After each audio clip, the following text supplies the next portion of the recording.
I used to think family meant protecting each other. The blood was thicker than water, and sisters were supposed to have your back no matter what. But when the hospital's fraud division called me at 7:23 a.m. on a Tuesday morning, asking why I'd been claiming psychiatric treatments in 3 different states simultaneously, I realized my sister had been using me in ways I never imagined. My name is Natasha, and this is the story of how my own flesh and blood nearly destroyed my life with a single insurance card. Before we jump back in, tell us where you're tuning in from, and if this story touches you, make sure you're subscribed, because tomorrow I've saved something extra special for you. Growing up in Rosefield, a quiet suburban town where everyone knew everyone else's business, our family looked picture perfect from the outside. My parents, Harold and Victoria Whitmore, were the kind of people who hosted elaborate dinner parties and kept their lawn meticulously trimmed. But inside our pristine colonial house on Maple Street, there was an unspoken hierarchy that I learned to navigate from the time I could walk. My sister Jade was the golden child, 3 years older than me, with striking auburn hair and eyes that could charm anyone into doing exactly what she wanted. She was the one who got the lead in every school play, who dated the quarterback, who somehow managed to get out of every chore and consequence with nothing more than a sweet smile and a well-timed apology. I was the responsible one, the backup plan, the daughter who cleaned up messes and asked for nothing in return. The pattern started early. When Jade was 7 and broke Mom's favorite crystal vase while playing indoor baseball, she cried and said I dared her to do it. I was 4. I spent that evening in my room without dinner while Jade got ice cream for being honest about my supposed influence on her behavior. When she was 12 and got caught shoplifting makeup from the drugstore downtown, she claimed I had asked her to get it for me because I was too scared to do it myself. The fact that I was 9 and had never shown any interest in makeup didn't seem to matter. Natasha has always been a bad influence on Jade, my mother would sigh to her friends over coffee. We're trying to help Jade learn to make better choices, but you know how younger siblings can be. I learned to stay quiet, to nod when they looked at me expectantly after one of Jade's explanations, to accept the punishments for things I never did because fighting back only made it worse. The story was always the same. Jade was the victim of circumstances, and I was the one who needed to learn responsibility. Preparing and narrating this story took us a lot of time. So if you are enjoying it, like this video. It means a lot to us. Now back to the story. By the time we were teenagers, the dynamic was so established that questioning it felt impossible. Jade sailed through high school with mediocre grades, but endless social success, while I buried myself in books and part-time jobs, trying to save money for college since it was clear our parents' education fund was primarily reserved for their firstborn. When Jade announced she was going to study communications at Riverside University, a private school with tuition that cost more than most people's annual salary, our parents didn't hesitate. When I asked about help with my own college plans 6 months later, Dad looked uncomfortable and Mom launched into a speech about the importance of earning your own way in life. "It builds character, sweetheart," she said, not meeting my eyes. "Jade needs more support right now because she's finding herself. You've always been so independent." Independent. That was their code word for neglected. I worked 3 jobs to pay for community college, then transferred to a state school for my final 2 years. I studied accounting not because I loved numbers, but because it was practical, stable, and would help me build a life that didn't depend on anyone else's approval or support. While Jade posted Instagram photos from college parties and spring break trips that her parents funded, I spent my evenings in the library and my weekends waitressing at a diner off Highway 9. The summer after I graduated, I finally got a good job at Morrison & Associates, a mid-size accounting firm in downtown Rosefield. It wasn't glamorous, but it came with health insurance, paid vacation, and a salary that meant I could finally move out of my childhood bedroom and into my own apartment. That's when Jade came home. She'd graduated with a degree she'd never used, bounced between 3 different jobs in 6 months, and racked up credit card debt that made our parents concerned about her financial future. Translation, they wanted her to move back home until she figured things out. It's just temporary, Mom assured me over dinner at their house, where I still came every Sunday out of obligation. She just needs some time to find her path. Jade had been finding her path for 25 years. What bothered me wasn't that she was living at home again. It was how quickly everyone adjusted to accommodate her needs. Dad converted his home office back into her bedroom. Mom started cooking her favorite meals and doing her laundry.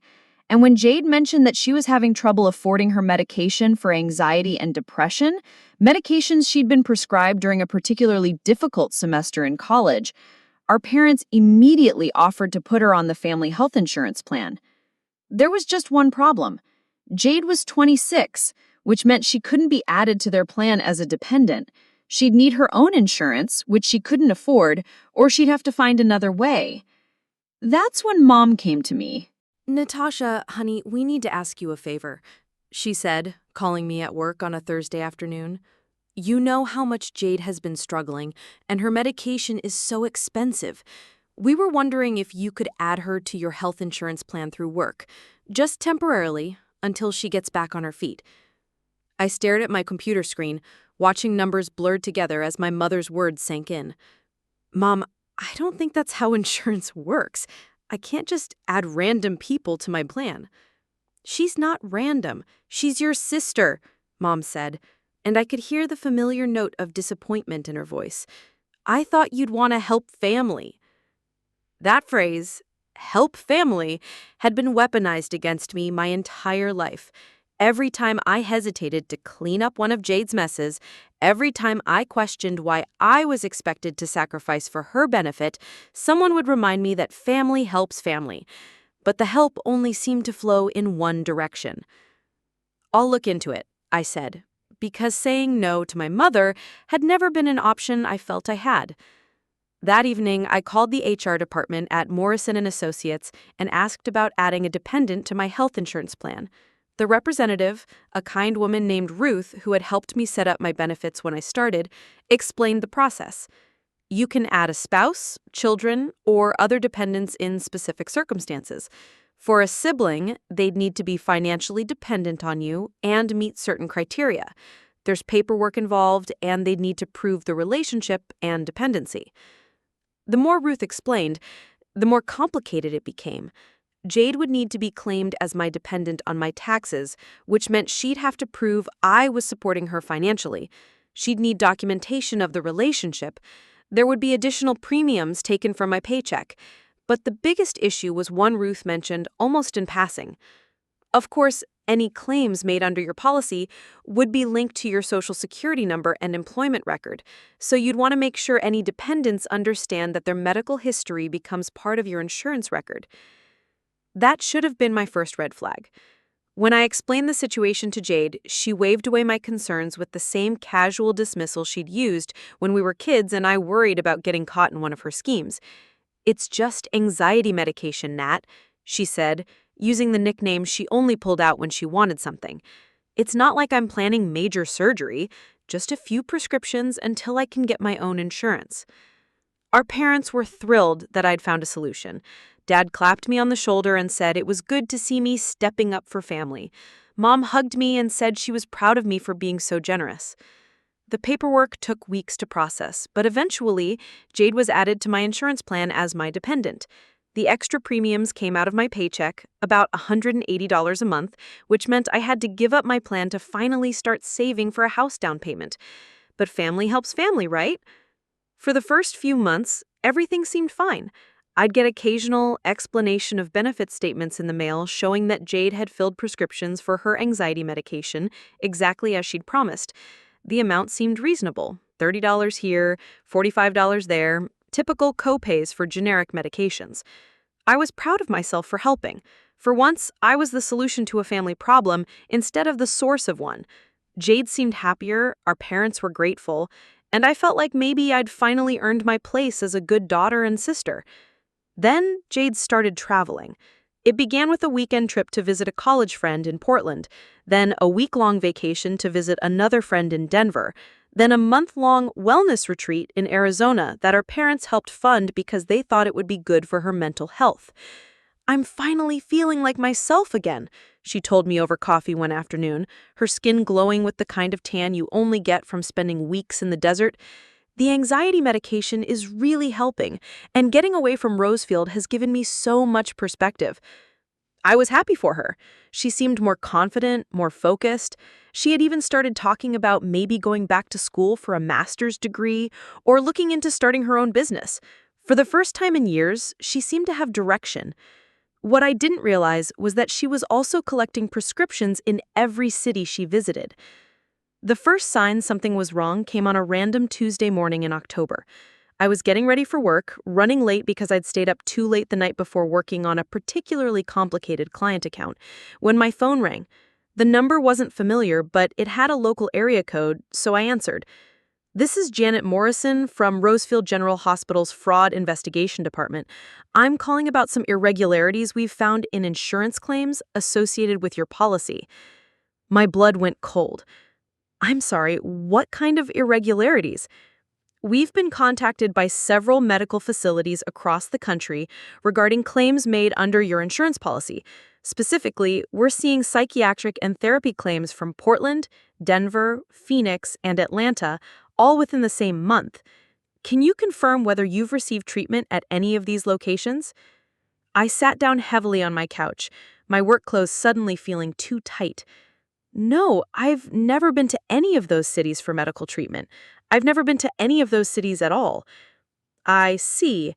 And are you aware that someone may be using your insurance information to file false claims?" "False claims?" "Ma'am, in the past 6 months, your insurance has been billed for over $15,000 in psychiatric evaluations, therapy sessions, and specialized anxiety treatments across 7 different states. Either you've been very busy traveling for medical care, or someone has been using your insurance information without authorization." My hand started shaking. I added my sister to my policy as a dependent. She travels sometimes for work. Could this be related to that? There was a pause. "Ma'am, if your sister is listed as a dependent on your policy, then any claims she makes would be legitimate uses of your insurance. But the concern we have is that these claims are being made simultaneously in different states, sometimes on the same day. That's physically impossible unless there's fraud involved." After I hung up with Janet Morrison, I sat in my apartment for 20 minutes, staring at the wall and trying to process what I'd just heard. $15,000? 7 states? Claims on the same day in different locations? Jade wasn't just using my insurance for anxiety medication. She was running some kind of elaborate scheme, and I was the one who was going to pay for it. I called in sick to work for the first time in 2 years and spent the day requesting copies of every explanation of benefits statement from my insurance company. When the emails started arriving, I felt like I was looking at a stranger's medical history. Psychiatric evaluations in Portland for $800, intensive therapy sessions in Denver for $1,200, specialized anxiety treatment in Phoenix for $2,100, emergency psychiatric consultations in Atlanta for $950, and dozens of smaller claims for prescriptions, consultations, and follow-up appointments scattered across the country. The dates told the story. Every single one of these treatments corresponded to Jade's trips. She wasn't visiting friends or going on wellness retreats. She was systematically visiting medical facilities, claiming to be me, and billing my insurance for treatments that were either unnecessary or completely fabricated. But the worst part wasn't the money, though $15,000 was more than I made in 6 months. The worst part was realizing that my own sister had turned me into an unwitting accomplice to insurance fraud. My name was on these claims, my social security number, my employment record. If the insurance company or the federal government decided to investigate, I wouldn't just lose my job, I could face criminal charges.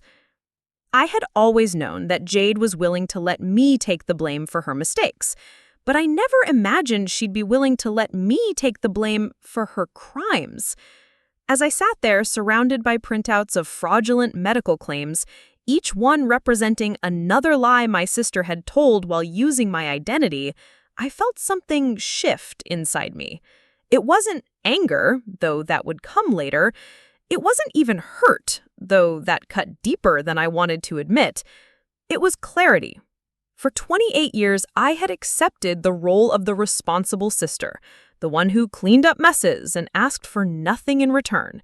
I had told myself that family meant sacrifice, that love meant putting other people's needs before my own, that being a good person meant absorbing whatever damage the people around me chose to inflict.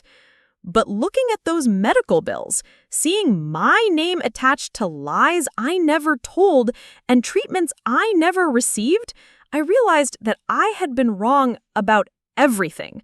This wasn't family. This was exploitation, and it was about to stop.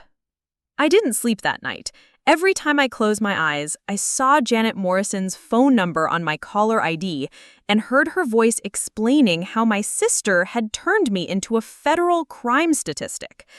By 6 a.m., I was dressed and driving toward my parents' house, a manila folder full of printed insurance statements sitting on my passenger seat like evidence in a murder trial. I found Jade in the kitchen, making herself an elaborate breakfast of avocado toast and fresh squeezed orange juice, humming while she worked. She looked radiant, relaxed, like someone without a care in the world. Certainly not like someone who had just committed insurance fraud across 7 states using her sister's identity. "Morning, Nat," she said brightly when she saw me. "You're up early. Want some coffee? I just made a fresh pot with those beans I brought back from Portland. They're amazing." I stared at her, this woman who looked so much like me that we'd been mistaken for twins our entire childhood, and felt like I was seeing a stranger. "We need to talk." Something in my tone must have alerted her because her smile faltered slightly. "Okay, sure. What's going on? You look stressed." I set the manila folder on the granite countertop between us and opened it to reveal the first page of insurance claims. The hospital's fraud division called me yesterday. The color drained from Jade's face so quickly I thought she might faint. She set down her orange juice with shaking hands and stared at the papers like they were a death sentence. "I can explain," I interrupted, my voice deadly calm. $15,000? Psychiatric evaluations in Portland, therapy sessions in Denver, emergency consultations in Atlanta. All using my insurance, all using my name. Jade's mouth opened and closed several times before any words came out. "It's not what it looks like. It looks like insurance fraud. It looks like you've been impersonating me in medical facilities across the country and billing my insurance for treatments you never received." "I did receive them," she said quickly, desperation creeping into her voice. "I mean, some of them. The anxiety medication is real, Nat. I really do need help." I flipped to the next page, showing claims from 3 different states on the same day. "So you drove from Portland to Denver to Phoenix in the same afternoon for psychiatric emergencies?" She couldn't meet my eyes. "Sometimes the appointments got moved around and the billing got confused." "Don't." The word came out sharper than I intended. "Do not stand there and lie to me again. I've spent 28 years accepting your lies and cleaning up your messes, but this isn't a broken vase or shoplifted makeup. This is federal fraud, Jade. They could send me to prison." That got her attention. She looked up at me with wide, frightened eyes. "You? Why would they? Because it's my insurance, my name on the claims, my social security number tied to every single fraudulent bill. I was shouting now, months of suppressed anger finally breaking free. Do you have any idea what you've done to me? Before Jade could answer, our mother appeared in the doorway, drawn by the raised voices. She was wearing her silk robe and had her hair in curlers, looking like she'd just woken up. "Girls, what's all this shouting about?" she asked, then noticed the papers spread across the counter. "What's going on here?" I turned to face her, and for the first time in my adult life, I didn't try to soften the truth to protect everyone else's feelings. Jade has been using my health insurance to commit fraud across multiple states. The hospital called yesterday asking why I've been claiming psychiatric treatments in places I've never been. Mom's hand flew to her chest. "Insurance fraud? That's impossible. Jade would never—" "Show her," I said to Jade. "Show her the claims from Portland while you were supposedly visiting Sarah. Show her the emergency psychiatric consultation in Atlanta that cost nearly $1,000.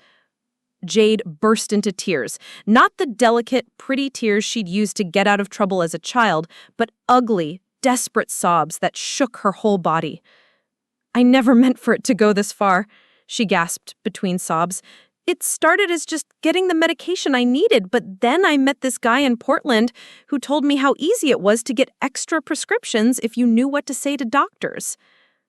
My mother immediately moved to comfort her, wrapping her arms around Jade like she was still a 5-year-old with a scraped knee. "Sweetheart, it's okay. We'll figure this out." "It's not okay," I shouted, causing both of them to stare at me in shock. I had never raised my voice at my mother before. "Jade has been selling prescription medications and filing false insurance claims using my identity. The Fraud Investigation Department has already started building a case."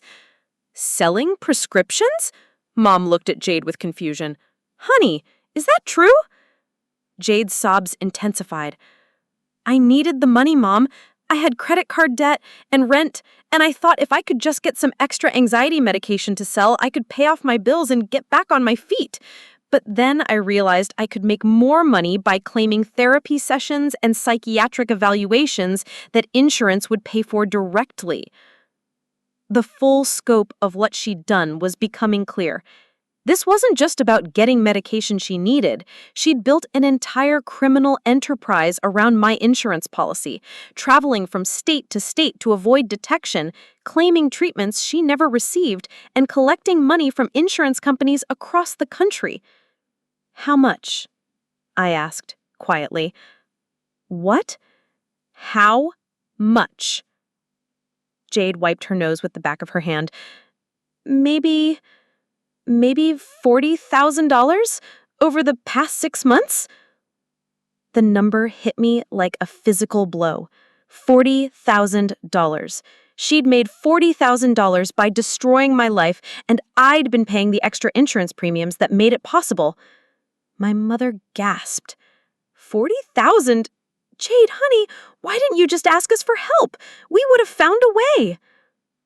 "You already helped," I exploded. "You've been helping her for 26 years. You paid for her college, her cars, her rent, her credit card bills, her trips to find herself. You've given her everything she's ever asked for, and it's still not enough." "Natasha, that's not fair," Mom started. "What's not fair is that I've been working 3 jobs since I was 16 to pay for my own life while you handed her everything on a silver platter.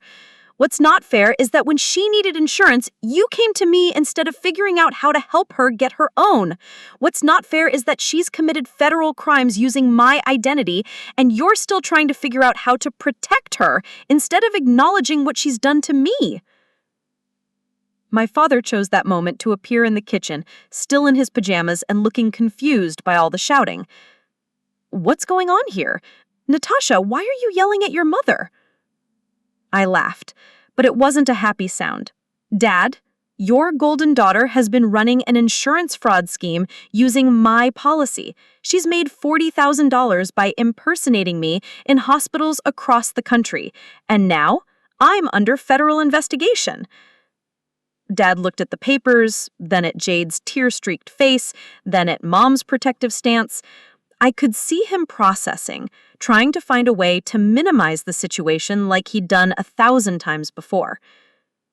"Well," he said finally, "I'm sure it's just a misunderstanding. Insurance companies make mistakes all the time. We'll call our lawyer, get this sorted out." "There's no misunderstanding," I said, my voice getting dangerously quiet. She admitted it. She told me exactly how she did it and how much money she made. The only misunderstanding is why any of you think I'm going to continue protecting her from the consequences of her actions. Mom stepped forward, her voice taking on the pleading tone she'd used whenever she needed me to be the bigger person. "Natasha, she's your sister. She made a mistake, but we're family. We protect each other." "Family protects each other?" I repeated slowly. Where was my protection when she spent our childhood blaming me for everything she did wrong?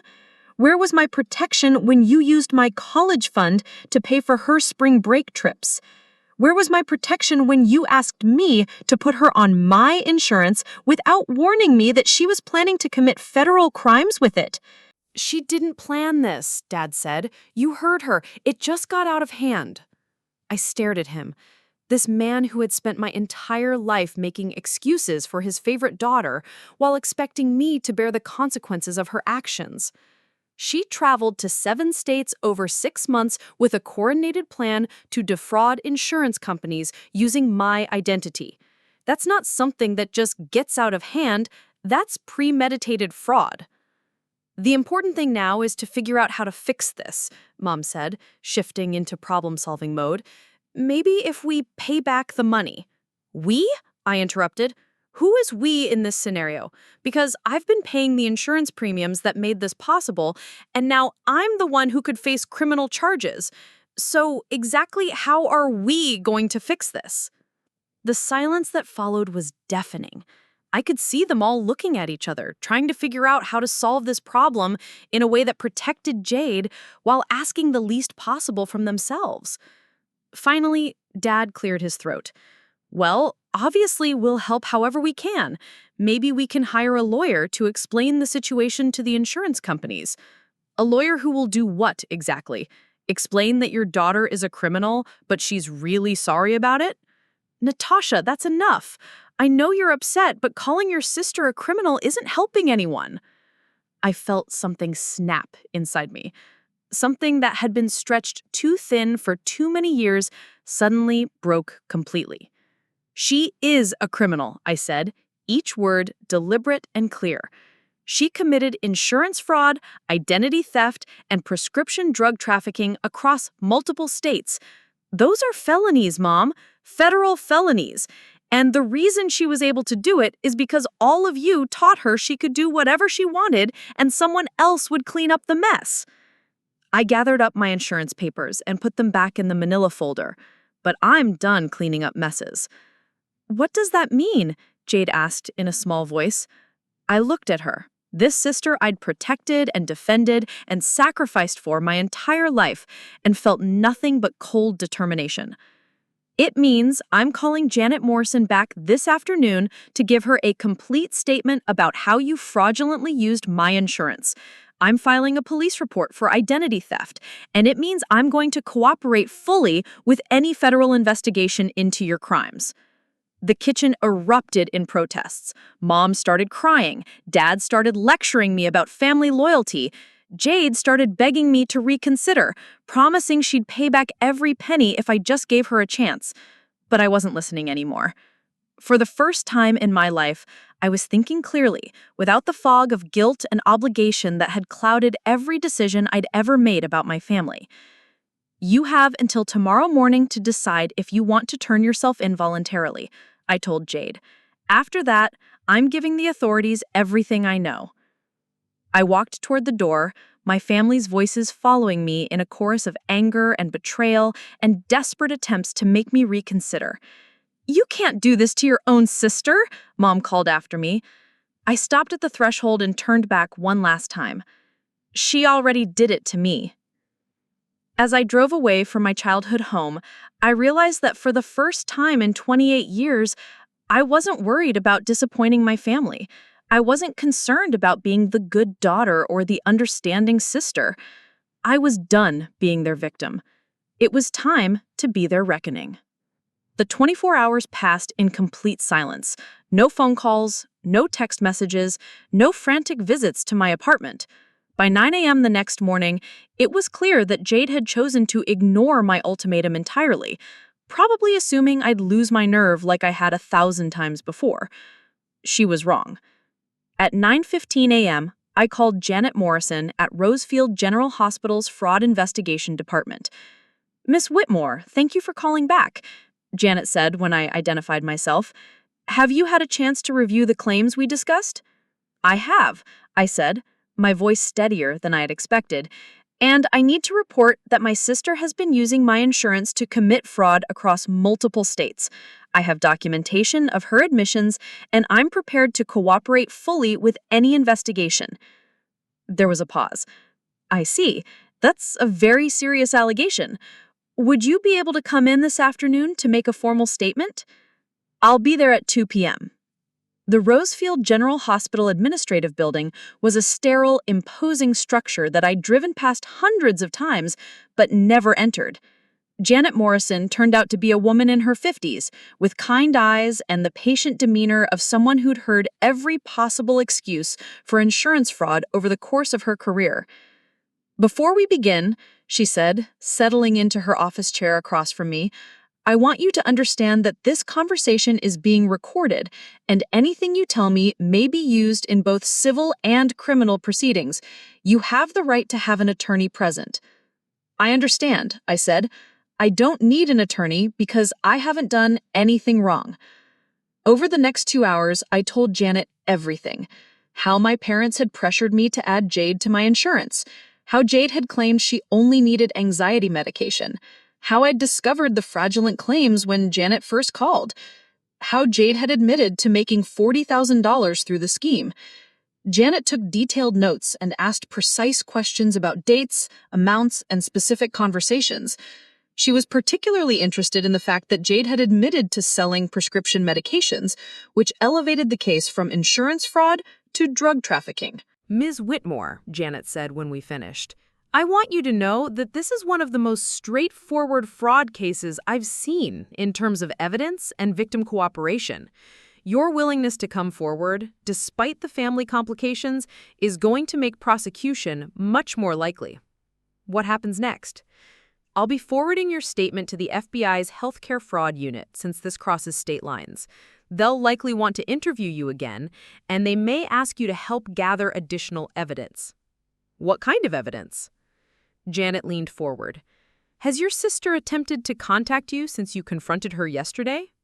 "No, nothing." "She will," Janet said with certainty. "People who commit this kind of fraud rarely just disappear quietly, especially when family is involved. When she does reach out, the FBI may ask you to record those conversations." The thought of wearing a wire to record my own sister felt surreal, but I nodded. Whatever they need. True to Janet's prediction, Jade called me that evening while I was heating up leftover takeout in my apartment kitchen. "Nat, thank God you answered," she said, her voice breathless with panic. "I've been thinking about what you said, and you're right. I messed up. I messed up really badly." I put the call on speaker and grabbed a notebook, remembering Janet's advice about documenting everything. "What do you want, Jade?" "I want to make this right. I know I can't undo what I did, but I can pay back the money. All of it. I've been making some calls, and I think I can get a loan." "From who?" "You're unemployed and living with our parents." "Dad said he'd co-sign for a personal loan. We can pay back the insurance companies, and maybe this whole thing will just go away." I almost laughed. Even now, even facing federal charges, she was still trying to get our parents to bail her out. "Jade, this isn't a credit card bill you can pay off and forget about. You committed felonies across multiple states." "But if we pay back the money, they might not press charges, right? People settle with insurance companies all the time." "I already gave a statement to the Fraud Investigation Department," I said quietly. The silence on the other end of the line stretched so long I thought she might have hung up. "You what?" she finally whispered. "I told them everything. About the claims, about your admissions, about the $40,000 you made. The FBI is taking over the case because it crosses state lines." "Natasha, how could you?" Her voice broke. "I'm your sister. We're supposed to protect each other." Where was that protection when you were using my identity to commit crimes? Where was that loyalty when you were setting me up to take the fall for your fraud? "I never meant for you to get in trouble. I thought if anything happened, I'd just tell them it was me." But you didn't tell them it was you, did you? When I confronted you yesterday, your first instinct was to lie about it, to minimize it, to try to make me responsible for fixing it. She started crying again, but this time it didn't move me. I'd heard her cry her way out of consequences too many times to be affected by it anymore. "Please," she sobbed, "please call them back and tell them you made a mistake. Tell them you misunderstood what I was saying. I'll pay back every penny, I swear." "I can't do that, Jade. Even if I wanted to, which I don't, I can't lie to federal investigators." "Then what am I supposed to do?" For the first time in our relationship, I felt like the older sister, the one with answers instead of questions, the one with power instead of vulnerability. You're supposed to hire a lawyer and turn yourself in. You're supposed to take responsibility for what you did instead of expecting someone else to fix it for you. "I can't go to prison, Nat. I can't." "You should have thought about that before you committed federal crimes." I hung up and immediately called the number Janet Morrison had given me for the FBI agent assigned to the case. Agent Patricia Reeves answered on the second ring. "Miss Whitmore, is everything all right?" "My sister just called me trying to get me to recant my statement. I recorded the conversation on my phone." "Smart thinking. Can you email me that recording?" As I sent the audio file to Agent Reeves, I realized that somewhere in the past 48 hours, I'd stopped being afraid. The constant anxiety that had characterized my relationship with my family for 28 years had been replaced by something I'd never experienced before: clarity. Over the next 2 weeks, I learned more about Jade's criminal enterprise than I'd ever wanted to know. Agent Reeves walked me through the evidence they'd gathered from the insurance companies and medical facilities Jade had defrauded. She hadn't just been collecting money for fake therapy sessions. She'd also been getting prescription medications that she sold to a network of dealers in different cities, using my insurance to make the transactions look legitimate. She'd filed claims for medical equipment she never received, then sold the reimbursement checks. She even claimed emergency psychiatric hospitalizations that never happened, collecting thousands of dollars in payments from insurance companies who thought they were covering legitimate mental health crises. Your sister is looking at potential charges including healthcare fraud, identity theft, prescription drug trafficking, and wire fraud. The total amount of fraud we've documented so far is approaching $75,000. $75,000. Nearly twice what Jay had admitted to me. "She's still lying," I said, more to myself than to Agent Reeves. People who commit this kind of fraud rarely tell the complete truth, even when they're caught. They minimize their actions as a psychological defense mechanism. But I knew it was more than that. Jade wasn't minimizing her actions to protect her psyche. She was minimizing them to protect her image as the helpless victim who just needed one more chance. My parents, predictably, were furious with me. My mother left a voicemail calling me vindictive and cruel. My father sent a text message asking how I could destroy my own family for money. They'd hired an expensive criminal defense attorney for Jade and were apparently planning to mortgage their house to pay his fees. None of them seemed to understand that this wasn't about money. This was about 28 years of being treated like my life didn't matter as much as my sister's convenience. I changed my phone number and blocked their email addresses. For the first time in my adult life, I went an entire week without talking to a single member of my family, and instead of feeling guilty, I felt free. At work, I told my supervisor about the situation and offered to resign if the company felt my involvement in a federal fraud case reflected poorly on the firm. Instead, he praised me for my integrity in reporting the crime and assured me that Morrison and Associates would support me throughout the legal proceedings. "You did the right thing," he said. "It takes courage to put justice ahead of family pressure." Courage? No one had ever described me as courageous before. I'd always been the responsible one, the reliable one, the one who could be counted on to sacrifice herself for everyone else's benefit. But courage was different. Courage required choice, action, the willingness to do something difficult because it was right. I started seeing a therapist, Dr. Amanda Chen, who specialized in family trauma and manipulation. During our first session, I explained the situation and waited for her to tell me I was being too harsh on my family. Instead, she said, "It sounds like you've been the victim of parentification and scapegoating for most of your life." Parentification? When a child is forced to take on adult responsibilities, including managing the emotional needs and consequences of other family members. You've been functioning as your sister's parent since you were 4 years old, taking responsibility for her actions and bearing the consequences of her choices. But they always said I was the responsible one, that it was good for me to learn accountability. Dr. Chen shook her head. Being held accountable for your own actions is healthy. Being held accountable for someone else's actions is abuse. The word hit me like a physical blow. Abuse. I'd never thought of my family's treatment as abuse because there was no hitting, no screaming, no obvious cruelty.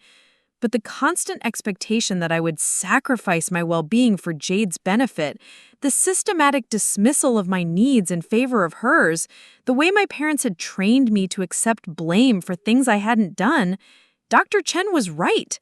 It was abuse. "What happens now?" I asked.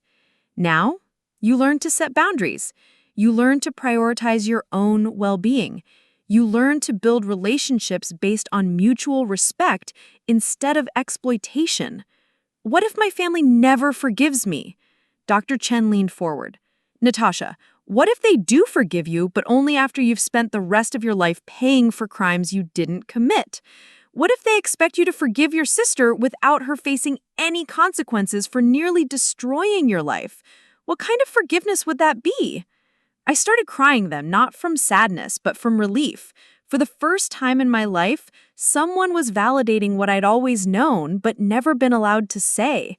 This wasn't normal. This wasn't love. This wasn't what family was supposed to be. 3 weeks after I'd given my statement to the FBI, Agent Reeves called with an update. "We've arrested your sister," she said without preamble. "She's attempting to file fraudulent claims in Nevada using your insurance information." I sat down heavily. She's still doing it? Apparently, she thought if she could make enough money quickly, she could pay back what she owed and somehow make the charges disappear. Instead, she's added federal charges in Nevada to her existing charges in 7 other states. What happens now? She'll be arraigned tomorrow morning. The prosecutor is offering a plea deal. 5 years in federal prison in exchange for full restitution and cooperation with ongoing healthcare fraud investigations. 5 years. It seemed like both too much and not enough. Will I have to testify at trial? Only if she doesn't take the plea deal. But, Miss Whitmore, I want you to know that your cooperation has been instrumental in building this case. Without your willingness to come forward, we probably never would have caught her. After I hung up, I sat in my apartment and tried to process what I was feeling. It wasn't satisfaction, exactly, though there was an element of justice being served. It wasn't sadness, though I was mourning the sister I thought I had. It was something else entirely. It was closure. The next morning, I woke up and realized I wasn't thinking about my family for the first time in weeks. Instead, I was thinking about the future. About the house I could finally save for without extra insurance premiums, about the vacation I could take without worrying about family emergencies, about the life I could build based on my own choices instead of everyone else's needs. I was thinking about freedom, and I was ready to claim it. 6 months later, I stood in the hallway outside courtroom 7B in the federal building downtown, watching my family huddled together on a bench like refugees from a disaster. My mother clutched a tissue box, my father stared at the floor with hollow eyes, and between them sat Jade in an orange jumpsuit and handcuffs, looking smaller and more fragile than I'd ever seen her. She was about to plead guilty to 17 counts of healthcare fraud, identity theft, and prescription drug trafficking across 8 states. The final tally of her crimes had reached $127,000 in fraudulent claims, money that had funded her lavish lifestyle while I worked overtime to pay the insurance premiums that made it all possible. I wasn't there to support her. I was there to give a victim impact statement. Agent Reeves had explained that victim impact statements were my opportunity to tell the court how Jade's crimes had affected my life. She'd warned me that my family would probably be in the courtroom and that hearing what I had to say might be difficult for everyone involved. "You don't have to do this," she'd said during our final preparation meeting. "The prosecution has enough evidence to proceed without your statement." "I want to do it," I'd replied. For 28 years, no one has ever asked how her actions affected me. Today, someone finally will. Now, standing in that sterile government hallway, I watched my parents notice me for the first time. My mother's face crumpled with fresh tears, my father's expression hardened with anger. And Jade? Jade looked at me with something I'd never seen from her before. Genuine fear. Not fear of prison, though I was sure that terrified her. Fear of me. Fear of what I'd become in the months since I'd stopped being her safety net. The courtroom was smaller than I had expected from television dramas, but somehow more intimidating. Judge Patricia Hendricks presided from behind an imposing wooden bench, her silver hair pulled back severely and her dark eyes missing nothing. The prosecutor, Assistant U.S. Attorney Michael Torres, had prepared me for what to expect, but sitting in the witness box looking out at my family felt surreal. Judge Hendricks reviewed the charges methodically. 17 felony counts, 8 states, over $100,000 in fraudulent claims.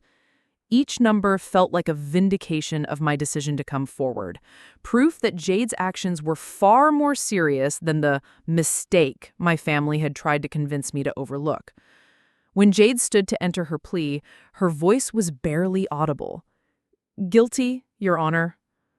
"Ms. Whitmore," said Judge Hendricks, "do you understand that by entering this plea, you are admitting to systematically defrauding healthcare systems and insurance companies across multiple states using your sister's identity, and that these actions constitute serious federal crimes?"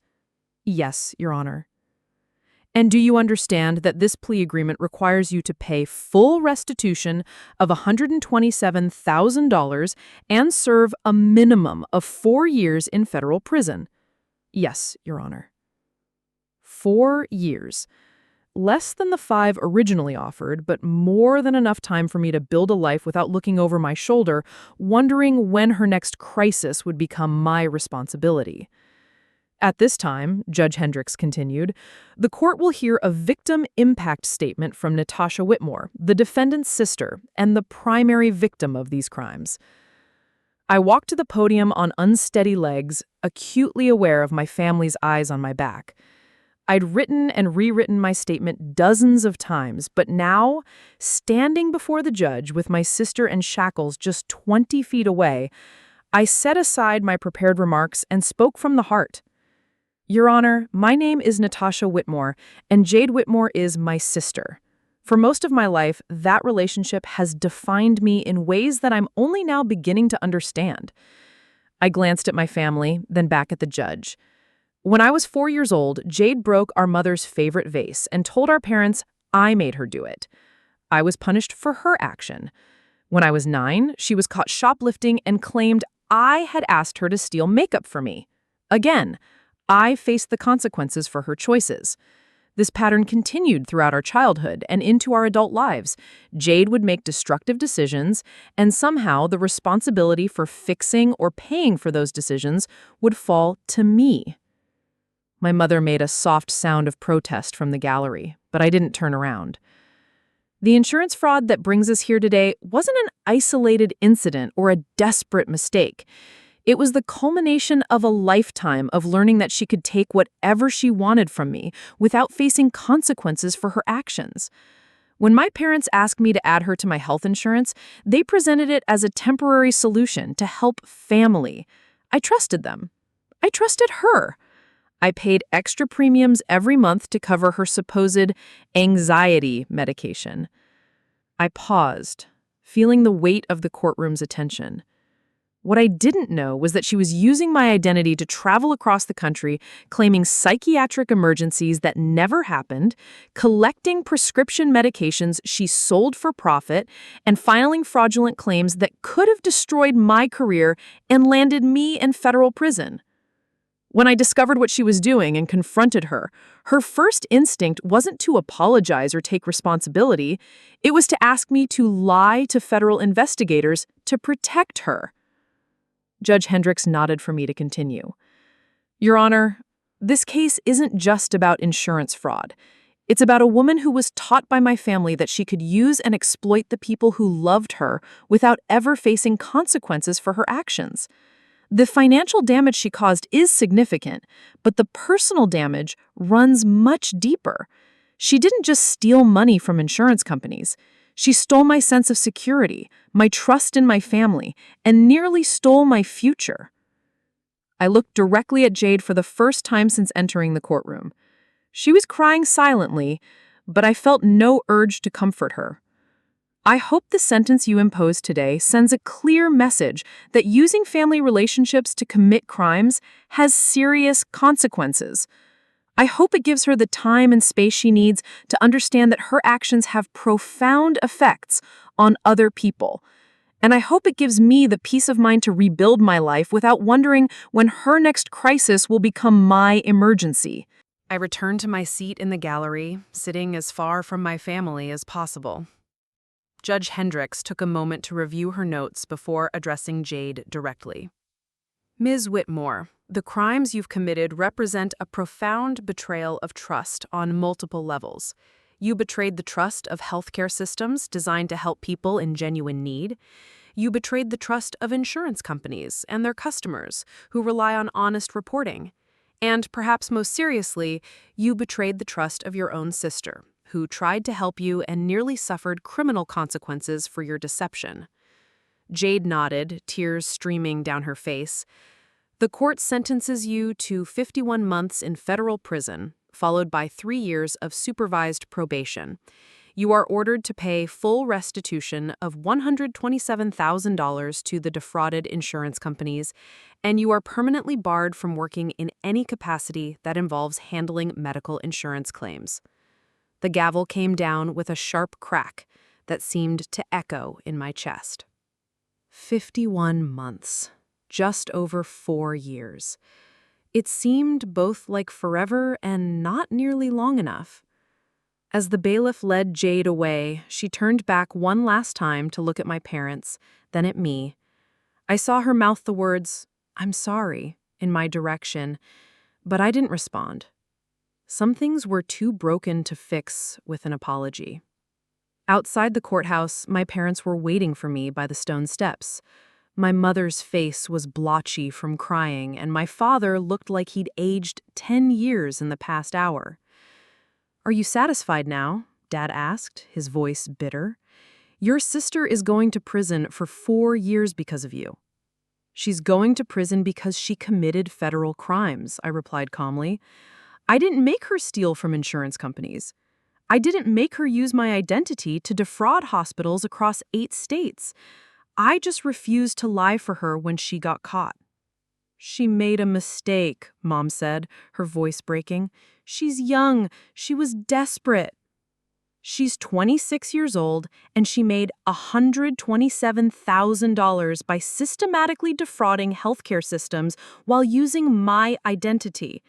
That's not a mistake. That's a career." Dad stepped closer, his face flushed with anger. "We raised you better than this. Family is supposed to stick together. We're supposed to protect each other." Where was that protection when she was setting me up to take the fall for her crimes? Where was that family loyalty when you asked me to put her on my insurance without warning me she was planning to commit fraud with it? We didn't know, Mom started. You didn't want to know, I interrupted. You never wanted to know what Jade was really doing, because knowing would have meant holding her accountable. It was easier to make it my problem. I looked at these people who had raised me, who had shaped every decision I'd made for the first 28 years of my life, and felt nothing but pity for them. I used to think there was something wrong with me. I thought if I just tried harder, sacrificed more, loved you all better, maybe I'd finally be enough. But the problem was never me. The problem was that you taught Jade she could take whatever she wanted from me, and you taught me that my job was to let her. That's not fair, Dad began. What's not fair is spending 28 years cleaning up someone else's messes. What's not fair is paying insurance premiums that funded her criminal enterprise. What's not fair is expecting me to lie to federal investigators to protect someone who was perfectly willing to let me go to prison for her crimes. I started walking toward my car, then turned back one last time to look at them. Jade will be out of prison in 4 years. She'll get a second chance to build a life based on her own choices instead of exploiting everyone around her. I hope she takes it. But either way, she won't be doing it at my expense anymore. I drove away without looking back, leaving them standing on the courthouse steps, looking lost and broken. For the first time in my adult life, their disappointment in me felt like victory. 3 weeks later, I got a letter from Jade, forwarded through my attorney since I'd made it clear I wanted no direct contact. In it, she wrote about how sorry she was, how much she regretted her actions, how she hoped someday I could forgive her. She promised to pay back every penny of the restitution, to get help for her problems, to become the sister I deserved. I read it once, then shredded it without responding. Some relationships couldn't be fixed, and some people couldn't be saved. Jade would have to learn to take responsibility for her own life, and my parents would have to learn to live with the consequences of enabling her destructive behavior. Those weren't my problems anymore. 6 months after the sentencing, I bought my first house, a small but beautiful bungalow on the west side of Rosefield with a garden and a view of the mountains. I could afford it because I was no longer paying extra insurance premiums or bailing family members out of financial crises or lending money that would never be repaid. I decorated it exactly the way I wanted, with books and plants and art that made me happy. I hosted dinner parties for friends from work and neighbors I was getting to know. I traveled to places I'd always wanted to see but never thought I could afford. For the first time in my adult life, every decision I made was mine. Dr. Chen helped me understand that healing from family trauma was an ongoing process, not a destination. There were still days when I felt guilty for abandoning my family, moments when I questioned whether I'd been too harsh. But those moments became fewer and farther between as I built a life based on mutual respect and genuine affection, rather than obligation and exploitation. I learned to trust my own judgment. I learned to say no without feeling guilty. I learned to form relationships with people who valued what I brought to their lives, rather than what they could take from me. Most importantly, I learned that loving yourself enough to set boundaries wasn't selfish. It was survival. A year after Jade's sentencing, Agent Reeves called to tell me that my sister's cooperation with ongoing healthcare fraud investigations had helped them bust a network of prescription drug dealers operating across the Southwest. Apparently, prison had given Jade time to think about the people she'd been working with, and she'd decided to help law enforcement in exchange for better conditions. She seems genuinely remorseful, Agent Reeves said. Her counselor says she's been participating actively in therapy and working on understanding how her actions affected other people. That's good, I said, and meant it.